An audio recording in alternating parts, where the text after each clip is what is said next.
નમસ્કાર, metro news Gujarat સાથે હું છું જાગૃતિ। મેટ્રો ન્યૂઝની શરૂઆત કરતા પહેલા મેટ્રો ન્યૂઝના મહત્વના સમાચાર પર એક નજર કરીએ તો ગાંધીનગરમાં ચૂંટણી લઈને પ્રચાર પડઘમ શાંત થતા હવે પાર્ટીઓ દ્વારા ડોર ટુ ડોર પ્રચાર કરવામાં આવી રહ્યો છે। તો વળી કોંગ્રેસના સિનિયર નેતા કપિલ સિબ્બલ અમદાવાદની મુલાકાત છે।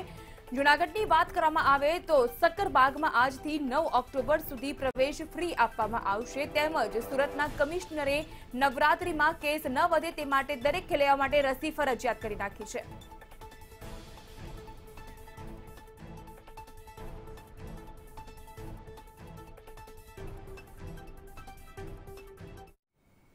આ સાથે મહત્વના સમાચાર સામે આવી રહ્યા છે કે જ્યાં કોંગ્રેસના વરિષ્ઠ નેતા કપિલ સિબ્બલ અમદાવાદની મુલાકાતે છે। પૂર્વ કેન્દ્રીય મંત્રી કપિલ સિબ્બલ સાથે મંતવ્ય ન્યૂઝે ખાસ એક્સક્લુઝિવ વાતચીત કરી છે। નેતાઓ ગાંધીજીના આદર્શોનું પાલન નથી કરતા આવું નિવેદન આપ્યું છે કપિલ સિબ્બલે। મોદીજીએ દેશમાં તો કમાલ કરી નાખ્યો છે અને આમ કહેતા તેઓએ મોદીની કેન્દ્ર સરકાર ઉપર સીધો પ્રહાર કર્યો છે। બેરોજગારી ગરીબી મુદ્દે મોદી સરકાર પર પ્રહાર કર્યા છે। करोड़ों लोग गरीबी रेखा नीचे जीवी रह्या होवानी विगतो पण तेओए आपी छे। जनता पूछशे तो तेनो जवाब मोदीनी केंद्र सरकारे आपवो पड़शे। शिक्षणनी स्थिति पण देशमां खूब ज खराब छे। सरकार सामे विपक्ष मजबूत होवो जोईए तेना माटे प्रयास पण थवो जोईए। एटले कही शकाय के वडाप्रधान नरेंद्र मोदी सामे कपिल सिब्बले हवे बायो चढ़ावी छे अने अमदावादनी मुलाकात दरमियान पूर्व केंद्रीय मंत्री अने कोंग्रेसना वरिष्ठ नेता कपिल सिब्बले वडाप्रधान मोदी सामे हवे आकरा प्रहार कर्या छे अने आ साथे ज मंतव्य न्यूज साथे तेओए वातचीत पण करी अने तेमां आ तमामे तमाम मुद्दाने तेओए वातचीत करी छे।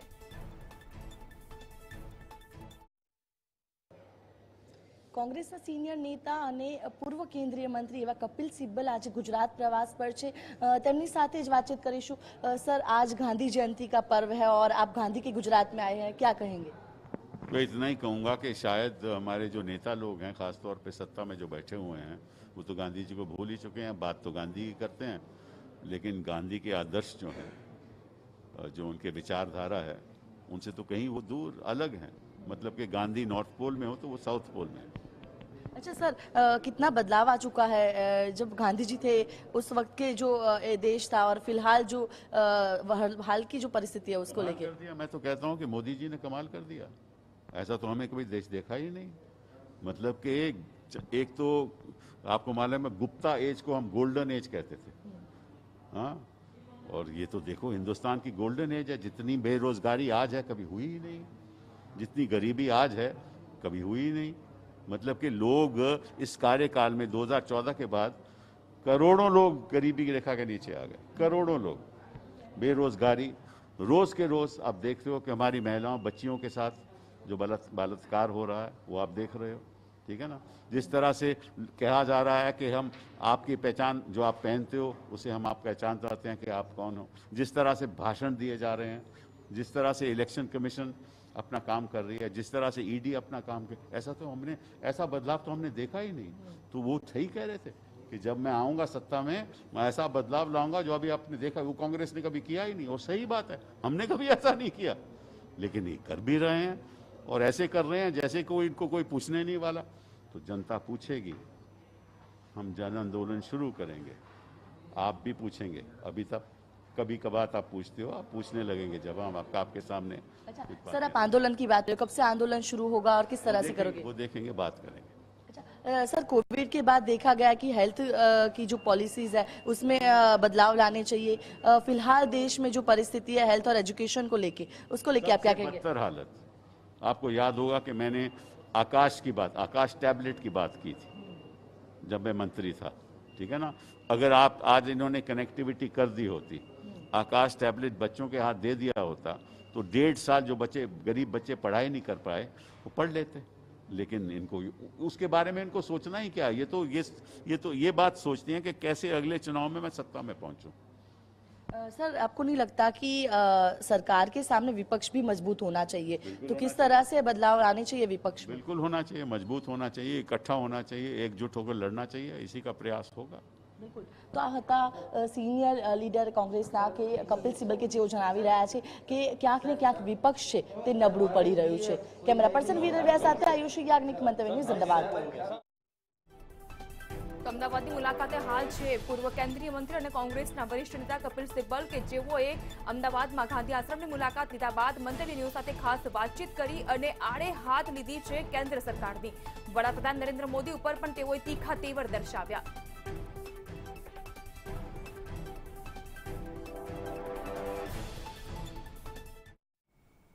ગાંધી જયંતિના દિવસે ગાંધીજીના ગ્રામ સ્વરાજ અને ગ્રામોત્થાનના વિચારને ગ્રામ પંચાયતોમાં ગ્રામ સભાનું આયોજન કરવામાં આવ્યું છે। વડાપ્રધાન નરેન્દ્ર મોદીએ ગ્રામ સભા અંતર્ગત બનાસકાંઠા જિલ્લાના પાલનપુર તાલુકાના પીપળી ગામમાં પંચાયતની ગ્રામ સભામાં જળ જીવન મિશન અમલીકરણ અંગે સીધો સંવાદ કર્યો। વડાપ્રધાન મોદીએ સરપંચ પાસે ગામમાં પાણીની વ્યવસ્થા અને ગુણવત્તા અંગે લોકોના સહકાર વિશે ચર્ચા કરી। પ્રધાનમંત્રીએ ગુજરાતી કહેવત સિદ્ધિ તેને જય વરે જે પરસેવે નાય તેવું કહીને ગામ લોકોનો જુસ્સો વધાર્યો। વધુમાં વડાપ્રધાન નરેન્દ્ર મોદીએ બનાસકાંઠામાં પાણીની તંગી અને તેની મહત્વતા વિશે વાતચીત કરી લોકોને પાણીનું મહત્વ સમજાવ્યું। આ સાથે વડાપ્રધાન મોદીએ કોંગ્રેસ પર પ્રહાર પણ કર્યા। अब हम गुजरात चलते हैं, श्री रमेश भाई पटेल जी से बात करेंगे। हाँ जी नमस्कार साहेब। नमस्ते रमेश भाई, केम छो? आदरणीय प्रधानमंत्री जी खूब मजाમાં છું, હું પણ ખુશ છું અને મારું આખું ગામ પણ ખુશ છે। अच्छा रमेश भाई बताइए, पानी की क्या व्यवस्था है आपके गांव में? हमारे गांव में सर प्रधानमंत्री जी 715 घरों में पानी नल से मिल रहा है, शुद्ध पानी पीने का मिल रहा है। अभी कल मुझे स्वच्छ भारत मिशन 2.0 को लॉन्च करने का अवसर मिला। नागरिकों के श्रम से हमने स्वच्छता के ऐसे लक्ष्य प्राप्त किए हैं जिसे हासिल करने के बारे में सोचना भी कभी कठिन हुआ करता था। जल जीवन मिशन में भी हमें ऐसे ही परिणाम मिलेंगे, ऐसा मेरा विश्वास है। ये हम इस आयोजन में होते हुए देख रहे हैं। भाइयों बहनों, जल जीवन मिशन को अधिक सशक्त, अधिक पारदर्शी बनाने के लिए आज कई और कदम भी उठाए गए हैं। जल जीवन मिशन ऐप, इस पर इस अभियान से जुड़ी सभी जानकारियां एक ही जगह पर मिल जाएगी। मैं समझता हूं जिन लोगों पर लंबे समय तक नीति निर्धारण की जिम्मेदारी थी, उन्हें ये सवाल खुद से जरूर पूछना चाहिए था, लेकिन ये सवाल पूछा नहीं गया क्योंकि ये लोग जिन स्थानों पर रहे वहां पानी की इतनी दिक्कत उन्होंने देखी नहीं थी। बिना पानी की जिंदगी का दर्द क्या होता है वो उन्हें पता ही नहीं था। घर में पानी, स्विमिंग पूल, उसमें भी पानी, सब जगह पानी पानी। ऐसे लोगों ने कभी गरीबी देखी ही नहीं थी, इसलिए गरीबी उनके लिए एक आकर्षण रही, लिटरेचर और बौद्धिक ज्ञान दिखाने का जरिया बन गई। ગુજરાતમાં પાર્ટી પ્લોટ્સ અને ક્લબમાં ગરબાનું આયોજન નહીં થઈ શકે તેવી મહત્વની જાહેરાત કરવામાં આવી છે, પરંતુ તેની વચ્ચે જ મહત્વના સમાચાર સામે આવી રહ્યા છે મહારાષ્ટ્રથી કે જ્યાં મહારાષ્ટ્રમાં હવે પાર્ટી પ્લોટમાં ગરબા યોજાવાને લઈને મુખ્યપ્રધાન ઉદ્ધવ ઠાકરે સરકારનો મહત્વનો નિર્ણય સામે આવ્યો છે। મહારાષ્ટ્રમાં પાર્ટી પ્લોટ્સમાં હોલ્સમાં હવે નવરાત્રીનું ગરબાનું આયોજન કરવામાં આવશે, પરંતુ મહારાષ્ટ્રમાં જે પ્રકારે એક તરફ કોરોનાના કેસ વધી રહ્યા છે તેમ બીજી બાજુ ગુજરાતમાં કોરોના સંક્રમણ સતત ઘટી રહ્યું છે અને કેસ પણ ઓછા નોંધાઈ રહ્યા છે। તેવા સંજોગોમાં સવાલ એ પણ થઈ રહ્યો છે કે હવે ગુજરાતમાં મુખ્યપ્રધાન ભૂપેન્દ્ર પટેલની સરકાર ક્યારે નવરાત્રીને લઈને આવો નિર્ણય કરી શકે છે। નવરાત્રીના આડે હવે માત્ર ગણતરીના દિવસો બાકી રહ્યા છે। તેવા સંજોગોમાં મહારાષ્ટ્રથી આ મહત્વના સમાચાર કે જ્યાં હવે ઉદ્ધવ ઠાકરેની સરકાર દ્વારા પાર્ટી પ્લોટ્સમાં હોલમાં ગરબાનું આયોજન કરવાનું લઈને મહત્વના સમાચાર સામે આવી રહ્યા છે। એક તરફ ગુજરાતીઓનો આ ખૂબ જ લોકપ્રિય તહેવાર અને માં આદ્યશક્તિની આરાધનાનો પર્વ 10 દિવસ ચાલનારો નવરાત્રીનો પર્વ, પરંતુ ગુજરાતમાં નવરાત્રી પાર્ટી પ્લોટ અને ક્લબમાં નહીં યોજાય।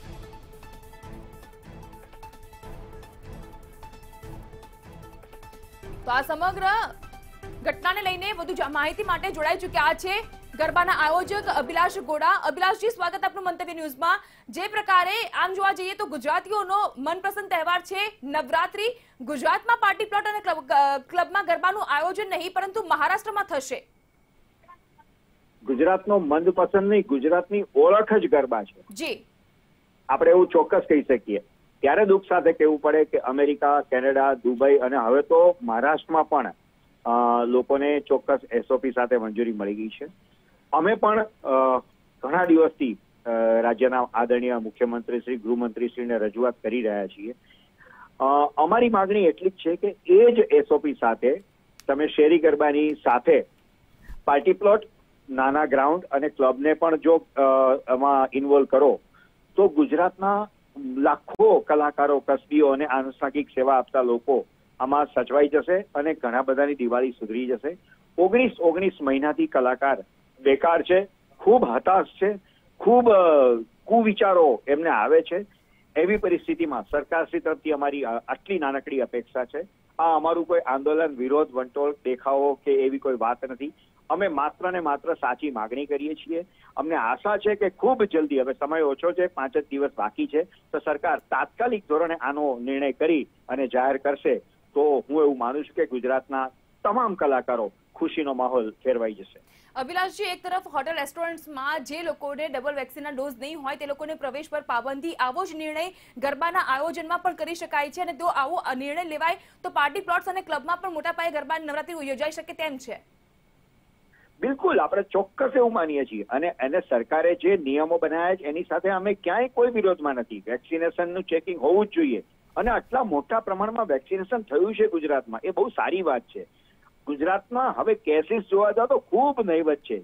6-6.5 કરોડની વસ્તીમાં આટલા બિંદુ જેટલા જો કેસીસ આવતા હોય તો સરકારે આ બાબતમાં ખૂબ જ પોઝિટિવ વિચારવું જોઈએ. અને જ્યારે હવે બધા સેક્ટરોને ખોલી દેવામાં આવ્યા છીએ તો માત્ર કલાકારોને શા માટે આ બધી પાબંદી? બસ અમારી નમ્ર અરજ છે કે સરકાર યોગ્ય રીતે વિચારે અને ખૂબ જલ્દી જાહેરાત કરે. જી, આભાર અભિલાષજી, આપ જોડાયા તે બદલ. તો ગરબાના આયોજકનું પણ કહેવું છે કે મહારાષ્ટ્ર સરકાર દ્વારા જો આ પ્રકારે મહત્વનો નિર્ણય લેવાઈ શકે છે તો ગુજરાતની ઓળખ એવા નવરાત્રીના તહેવાર માટે ગુજરાતની સરકાર શા માટે આ પ્રકારનો નિર્ણય ન લઈ શકે? આયોજક દ્વારા પણ લોક કલાકારને ધ્યાનમાં રાખીને, તેઓની રોજીને ધ્યાનમાં રાખીને પણ તેઓ સતત મુખ્યપ્રધાન અને ગૃહ રાજ્યપ્રધાનને પણ મળી રહ્યા છે અને આ તમામ વિગતોને લઈને તેઓ ચર્ચા વિચારણા કરી રહ્યા છે. તેઓ પણ રાહ જોઈને બેઠા છે, કારણ કે નવરાત્રીને આડે હવે ફક્ત 5 દિવસનો સમય રહ્યો છે, 5 દિવસ બાકી રહ્યા છે. તેવા સંજોગોમાં તેઓ પણ આશ લગાવીને બેઠા છે કે આ તમામ બાબતોને ધ્યાનમાં રાખીને ગુજરાત રાજ્ય સરકાર કોઈ મહત્વનો નક્કર નિર્ણય તો લેશે કે જેના કારણે કલાકારોના ઘરે દિવાળીનો માહોલ પણ સર્જાય. આ સમગ્ર મામલે વધુ જાણકારી માટે જોડાઈ ચૂક્યા છે ન્યૂઝ રૂમથી સંવાદદાતા અરુણ શાહ. અરુણ, એક તરફ ગુજરાતમાં પાર્ટી પ્લોટ અને ક્લબમાં ગરબાનું આયોજન નહીં થાય તેવી જાહેરાત અને બીજી બાજુ મહારાષ્ટ્ર સરકાર હવે મહારાષ્ટ્રના પાર્ટી પ્લોટ્સ, હોલમાં, ક્લબમાં ગરબાનું આયોજન કરવાનો વિચાર કરી રહ્યું છે. જાગૃતિ, હજુ હમણાં જે રીતે સમાચાર પ્રાપ્ત થયા છે તે મુજબ મહારાષ્ટ્રના ખેલૈયાઓ માટે ખુશખબર કહી શકાય. મહત્વપૂર્ણ છે કે 7મી ઓક્ટોબરથી જે નવરાત્રિનું પર્વ, મા અંબેનું પર્વ શરૂ થઈ રહ્યું છે ને તેના નિમિત્તે હાલના તબક્કે જોઈએ તો જે રીતે કોરોનાની સંખ્યા જે દર્દીઓની હોવી જોઈએ તે પણ મહારાષ્ટ્રમાં નિયંત્રિત થતી જાય છે ને તેના પગલે મુખ્યમંત્રી ઉદ્ધવ ઠાકરેની સરકારે આ મહત્વપૂર્ણ નિર્ણય લીધો છે. તેમાં પ્લોટમાં પણ અને ખુલ્લી જગ્યામાં પણ, પાર્ટી પ્લોટોમાં પણ ગરબા માટેની મંજૂરી આપવા માટેનો નિર્ણય કર્યો છે અને આ અંગેની સત્તાવાર જાહેરાત મહારાષ્ટ્રના આરોગ્ય મંત્રી દ્વારા પણ કરવામાં આવી છે. એટલે કહી શકાય કે ખાસ કરીને જોઈએ તો જે એસઓપીની ગાઈડલાઇન છે, એટલે કે સરકારની ગાઈડલાઇન પ્રમાણે જે એસઓપી નક્કી કરવામાં આવી છે, જેમાં દૂરી જાળવવા, સામાજિક દૂરી જાળવવી તેમજ માસ્ક ફરજિયાત રીતે પહેરવો તે સહિતના તમામ નિયમોના પાલન સાથે આ મંજૂરી મહારાષ્ટ્ર સરકાર દ્વારા આપવામાં આવી છે. એટલે એક રીતે કહી શકાય કે ખેલૈયાઓ માટે, મહારાષ્ટ્રના ખેલૈયાઓ માટે સૌથી ખુશખબરના સમાચાર અત્યારે પ્રાપ્ત થઈ રહ્યા છે. ત્યારે બીજી બાજુ જોઈએ તો ગુજરાત પણ એક તહેવાર ઉત્સુક રાજ્ય છે અને લોકો પણ થનગની રહ્યા છે. નવરાત્રિમાં ઝઝૂમવા માટે લોકોના યુવાનોમાં, ખાસ કરીને યુવાનો અને યુવતીઓમાં પણ ભારે ઉત્સાહ છે, થનગનાટ છે. આ અંગેની તાલીમના વર્ગો પણ તેઓએ સંપન્ન કરવા આવ્યા છે. દરમિયાન જે રીતે ગુજરાત સરકારે, એટલે કે નવરચિત જે ભૂપેન્દ્ર પટેલ સરકારે નિર્ણય લીધો છે તેમાં સોસાયટીઓ અને ફ્લેટોમાં આ ગરબા કરવા માટેની મંજૂરી આપવામાં આવી છે, પરંતુ પાર્ટી પ્લોટને તેમાંથી બાકાત રાખવામાં આવ્યા છે. પરિણામે હવે ગુજરાત સરકાર પણ આ સંદર્ભમાં મહારાષ્ટ્ર પેટર્ન જે ગરબા યોજવા માટેની મંજૂરી આપવામાં આવે એમ ખેલૈયાઓ ઈચ્છી રહ્યા છે. હજુ હમણાં જ આપણે મંતવ્ય ન્યૂઝ સાથેની વાતચીતમાં જે રીતે કલાકાર જીવ જે રહેલો છે અને કલાકારોને પ્રોત્સાહન આપવાની વાત છે, તો તેના માટે પણ સરકારે આ સંદર્ભમાં હકારાત્મક રીતે ગુજરાત સરકાર અને ખાસ કરીને ભૂપેન્દ્ર પટેલની સરકારે વિચારવું જોઈએ, જેથી ખેલૈયાઓની જે થનગની રહ્યા છે તેમની પણ ઈચ્છા પરિપૂર્ણ થાય. ત્યારે પ્લોટ અને પાર્ટી પ્લોટોમાં આ ગરબા કરવા માટે મંજૂરી આપવામાં આવશે કે કેમ તે પ્રશ્નાર્થ છે. આ જ અંગેનો જવાબ ટૂંક જ સમયમાં મળશે અને સરકાર ચોક્કસ રીતે આ અંગે હકારાત્મક વિચાર કરીને ટૂંક સમયમાં નિર્ણય લે એવી પણ શક્યતા પ્રબળ બની છે. જી આભાર અરુણ તમામ જાણકારી બદલ. તો હવે રાહ જોવાઈ રહી છે કે મહારાષ્ટ્રમાં ઉદ્ધવ ઠાકરેની સરકાર દ્વારા જે પ્રકારે ગરબાના આયોજનને લઈને મહત્વનો નિર્ણય લેવાયો છે તે મુજબનો નિર્ણય હવે ગુજરાતમાં ભૂપેન્દ્ર પટેલની સરકાર ક્યારે લેશે, કારણ કે ગુજરાતનો આ લોકપ્રિય તહેવાર અને ગુજરાતની શાન ગણાય છે નવરાત્રી. તેવા સંજોગોમાં ગુજરાતમાં પાર્ટી પ્લોટ્સ અને ક્લબ્સને નવરાત્રીના આયોજનમાંથી બાકાત રાખવામાં આવ્યા છે, પરંતુ મહારાષ્ટ્રમાં હવે પાર્ટી પ્લોટ્સ અને ક્લબ્સમાં નવરાત્રીનું આયોજન થઈ શકે છે. અને મહત્વની વસ્તુ એ પણ છે કે મહારાષ્ટ્રમાં અત્યાર સુધીમાં તમામ ધાર્મિક સ્થળ બંધ હતા, તે પણ ધાર્મિક સ્થળ નવરાત્રીના પાવન પર્વથી એટલે કે 7 ઓક્ટોબરથી ખુલી રહ્યા છે. એટલે નવરાત્રીમાં જે ગુજરાતી પ્રજા છે, જે ખેલૈયાઓ ગરબાના રસિકો છે, તેઓની માટે આ બેવડી ખુશીના સમાચાર કહી શકાય, કારણ કે એક તરફ ધાર્મિક સ્થળ ખુલી રહ્યા છે, બીજી બાજુ નવરાત્રીનું આયોજન પણ હવે મોટા પાયે થઈ શકે છે. રાજ્યમાં ગુજરાતની વાત કરવામાં આવે તો સંક્રમણ ઘટી રહ્યું છે, કેસ ઓછા નોંધાઈ રહ્યા છે, પરંતુ રાજ્ય સરકાર દ્વારા હવે મહારાષ્ટ્ર સરકારની જેમ નિર્ણય ક્યારે લેવાય છે તેની ઉપર સૌ કોઈની મીટ મંડાયેલી.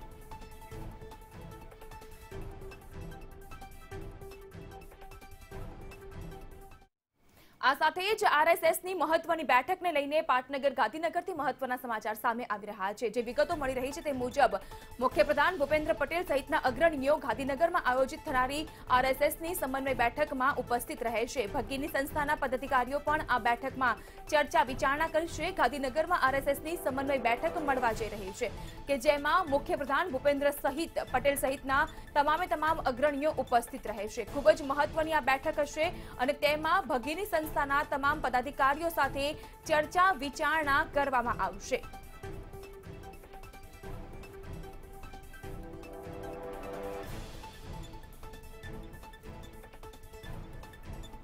તો આગામી સમયમાં ગાંધીનગરમાં આરએસએસની સમન્વય બેઠક મળવા જઈ રહી છે, જેમાં ભગીની સંસ્થાના પદાધિકારીઓ સાથે મહત્વની ચર્ચા વિચારણા હાથ ધરાશે.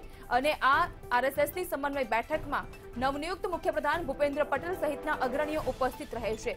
સંગઠન અને સરકાર વચ્ચેનો જે તાલમેલ હોય છે તેને ધ્યાનમાં રાખીને આ બેઠકમાં ચર્ચા વિચારણા કરવામાં આવશે, કારણ કે મુખ્યપ્રધાન નવા છે અને પ્રધાનમંડળ પણ નવું છે. તેવા સંજોગોમાં ગાંધીનગરમાં આરએસએસની સમન્વય બેઠક જે મળવા જઈ રહી છે તેમાં મુખ્યપ્રધાન સહિતના અગ્રણીઓ પણ ઉપસ્થિત રહેશે.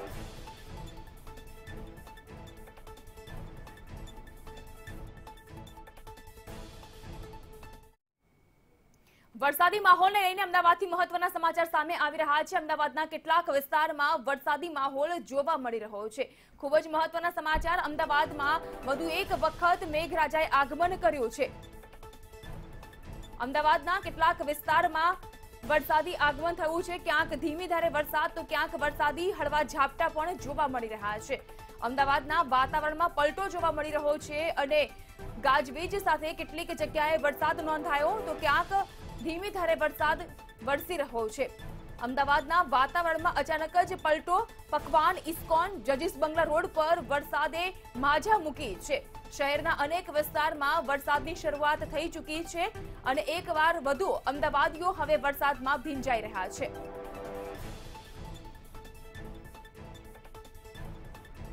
અમદાવાદના અનેક વિસ્તારમાં હવે વાતાવરણમાં પલટો અને પલટાની સાથે જ વરસાદની શરૂઆત થઈ ચૂકી છે. કાળા ડિબાંગ વાદળો ઘેરાઈને આવ્યા છે.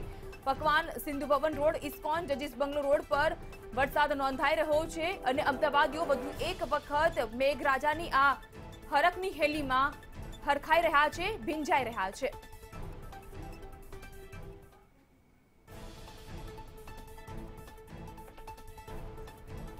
અમદાવાદના આ વરસાદી માહોલના દ્રશ્યો છે કે જ્યાં અચાનક જ અમદાવાદના વાતાવરણમાં પલટો આવ્યો અને અનેક વિસ્તારમાં વરસાદ જોવા મળી રહ્યો છે. ક્યાંક ધીમી ધારે વરસાદ વરસી રહ્યો છે તો ક્યાંક ભારે વરસાદને લઈને પણ સમાચાર સામે આવી રહ્યા છે. જે વિગતો મળી રહી છે તે મુજબ પકવાન જજીસ બંગલો રોડ બોડકદેવ જેવા વિસ્તારમાં વરસાદી માહોલ જોવા મળી રહ્યો છે. ગાંધી આશ્રમ ખાતે પણ વરસાદ વરસી રહ્યો છે અને અચાનક જ વાતાવરણમાં પલટો આવ્યો છે. વધુ જાણકારી માટે જોડાઈ ચૂક્યા છે, ફોન લાઈન પર ઉપસ્થિત છે સંવાદદાતા ભાવેશ રાજપૂત. ભાવેશ, અમદાવાદમાં વરસાદી માહોલ કેવા પ્રકારના દ્રશ્યો? ખાસ કરીને વાત કરીએ તો અમદાવાદ શહેરમાં વહેલી સવારથી જે પ્રકારે વાદળછાયું વાતાવરણ જોવા મળ્યું હતું અને ભારે ઉકળાટ સર્જાયો છે, ત્યારે અમદાવાદ શહેરમાં અત્યારે ધીમે ધારે વરસાદ શરૂ થયો છે. ખાસ કરીને વાત કરીએ તો મધ્ય અમદાવાદમાં બાળજ છે, બાળજ સિવાય સાબરમતી આશ્રમ અને તેની આસપાસના જે વિસ્તારો છે જેમાં દુધેશ્વર અને રાખોડિયા નારણપુરા સહિતના વિસ્તારોમાં અત્યારે વરસાદ શરૂ થયો છે અને છેલ્લા અડધો કલાકથી સતત અવિરત વરસાદ વરસી રહ્યો છે અને જેના કારણે વાતાવરણમાં ઠંડક પ્રસરી છે. ખાસ કરીને જે પ્રકારે સવારથી બફારો હતો તેમાં લોકોને આંશિક રાહત મળી છે અને હજુ પણ વરસાદ યથાવત છે, જેના કારણે હજુ પણ વરસાદ વરસે અને લોકોને ગરમીમાંથી છુટકારો મળે તેવી આશા સેવાઈ રહી છે. આભાર ભાવેશ તમામ જાણકારી બદલ. તો અમદાવાદમાં વરસાદ આવે અને ત્યારબાદ જ્યારે વરસાદ વિરામ લે છે ત્યારે વધુ એક વખત અમદાવાદમાં બફારાની સ્થિતિનું નિર્માણ થતું હોય છે. ત્યારે એક અંતરાલ બાદ અમદાવાદમાં વધુ એક વખત વરસાદી માહોલ જોવા મળી રહ્યો છે. પકવાન, સિંધુ ભવન રોડ, બોડકદેવ, જજીસ બંગલો રોડ, નરોડા, બાળજ, ગાંધી આશ્રમ, સાબરમતી સહિતના વિસ્તારમાં જે વરસાદી માહોલ જોવા મળી રહ્યો છે તેને લઈને અમદાવાદીઓ વધુ એક વખત અસહ્ય ઉકળાટ અને બફારામાંથી રાહત મેળવી રહ્યા છે, કારણ કે વાતાવરણમાં ઠંડક પ્રસરી ગઈ છે. ધીમે ધારે વરસાદની શરૂઆત થઈ ચૂકી છે અને અમદાવાદમાં હજુ પણ કાળા ડિબાંગ વાદળો ઘેરાઈને આવ્યા છે. વરસાદી માહોલ જોવા મળી રહ્યો છે અને વરસાદ વધે તો નવાય નહીં.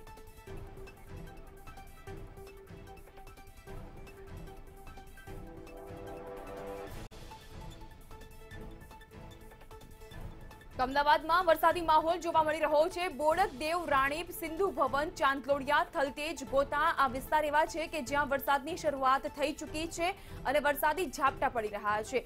વહેલી સવારથી જ અમદાવાદમાં વાતાવરણ વાદળછાયું જોવા મળતું હતું, ત્યારે કાળા ડિબાંગ વાદળો ઘેરાઈને આવતા અમદાવાદમાં અનેક એવા વિસ્તારમાં હવે વરસાદની શરૂઆત થઈ ચૂકી છે.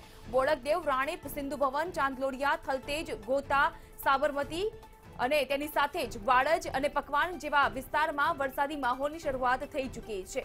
વધુ એક વખત અમદાવાદીઓને અસહ્ય ગરમી અને ઉકળાટમાંથી રાહત મળી રહી છે. આ દ્રશ્યો છે બોડકદેવ, રાણીપ, ચાંદલોડિયા અને સિંધુ ભવન વિસ્તારના કે જ્યાં વરસાદની શરૂઆત થઈ ચૂકી છે.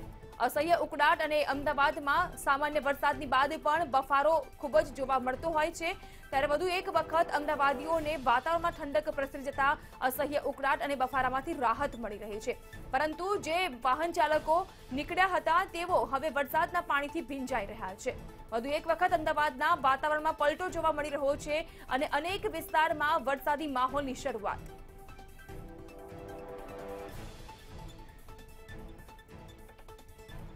અમદાવાદ શહેરમાં મેઘરાજાએ ધમાકેદાર એન્ટ્રીની શરૂઆત કરતા જ અમદાવાદમાં વીજળીના કડાકા સાથે વરસાદ વરસી રહ્યો છે. અનેક એવા વિસ્તારમાં સિંધુ ભવન, એસજી હાઈવે સહિતના વિસ્તારમાં વરસાદી માહોલ, તો વળી અમરાઈવાડી, ખોખરા, સીટીએમ, વેજલપુર, મકરબા, વૈષ્ણવદેવી સર્કલ પાસે પણ વરસાદી માહોલના દ્રશ્યો સામે આવી રહ્યા છે કે જ્યાં હવે વરસાદ વરસતા વાતાવરણમાં ઠંડક પ્રસરી ગઈ છે. કાળા ડિબાંગ વાદળોની વચ્ચે વરસાદ ઘેરાઈને આવ્યો છે અને વીજળીના કડાકા સાથે અમદાવાદના અનેક એવા વિસ્તારમાં વરસાદી માહોલની શરૂઆત થઈ ચૂકી છે.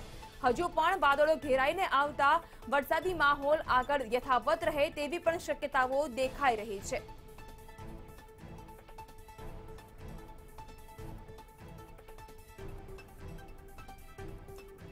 અમદાવાદના આ વરસાદી માહોલના દ્રશ્યો છે કે જ્યાં સિંધુ ભવન, એસજી હાઈવે, બોડકદેવ, પકવાન, 4 રસ્તા, વૈષ્ણવદેવી સર્કલ, અમરાઈવાડી, ખોખરા, સીટીએમ, મકરબા, વેજલપુર, રાણી, સાબરમતી, ચાંદલોડિયા જેવા વિસ્તારમાં વરસાદનું આગમન થઈ ચૂક્યું છે.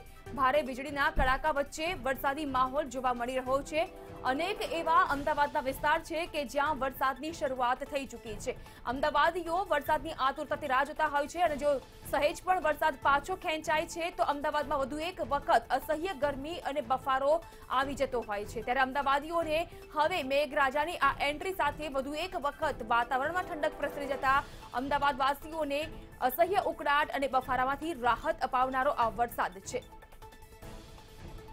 જે રીતે વાતાવરણમાં પલટો જોવા મળી રહ્યો છે અને વાદળ ઘેરાઈને જોવા મળી રહ્યા છે, ત્યારે આખો દિવસ દરમિયાન અમદાવાદમાં આ જ પ્રકારના દ્રશ્યો સામે આવે તો નવાય નહીં, કારણ કે વરસાદ વધી શકે છે તેવી શક્યતાઓ પણ વ્યક્ત કરવામાં આવી રહી છે. વધુ જાણકારી માટે જોડાઈ ચૂક્યા છે સંવાદદાતા આયુષી યાજ્ઞિક. આયુષી, અમદાવાદના વિવિધ વિસ્તારમાં વરસાદી માહોલ, સ્થિતિ કેવી?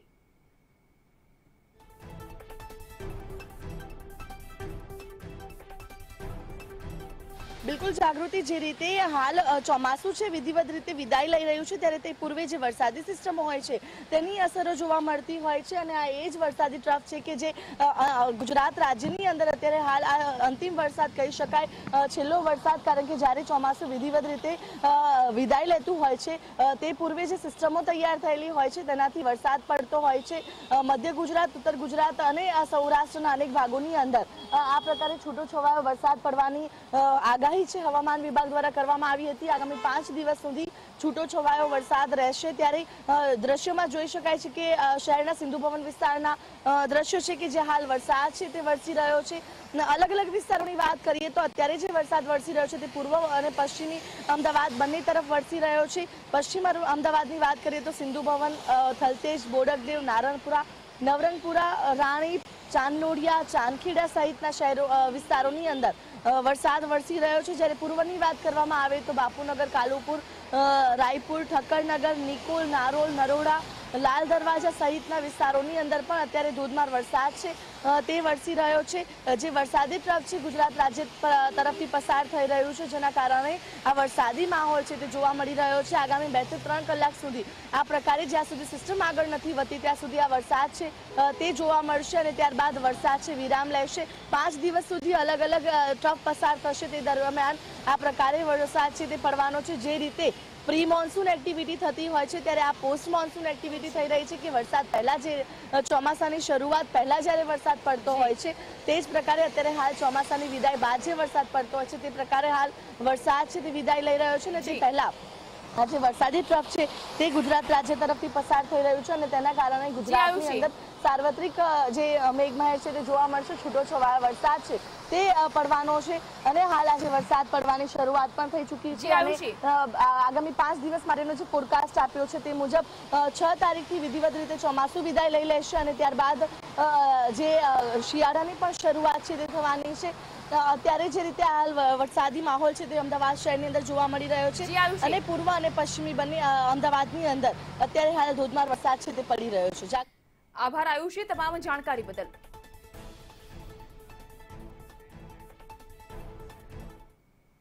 તો મેટ્રો ન્યૂઝ ગુજરાતમાં હાલ બસ આટલું જ. અને વધુ સમાચાર માટે આપ જોતા રહો મંતવ્ય ન્યૂઝ અને આપ લોગિન પણ કરી શકો છો www.mantavynews.com પર. નમસ્કાર.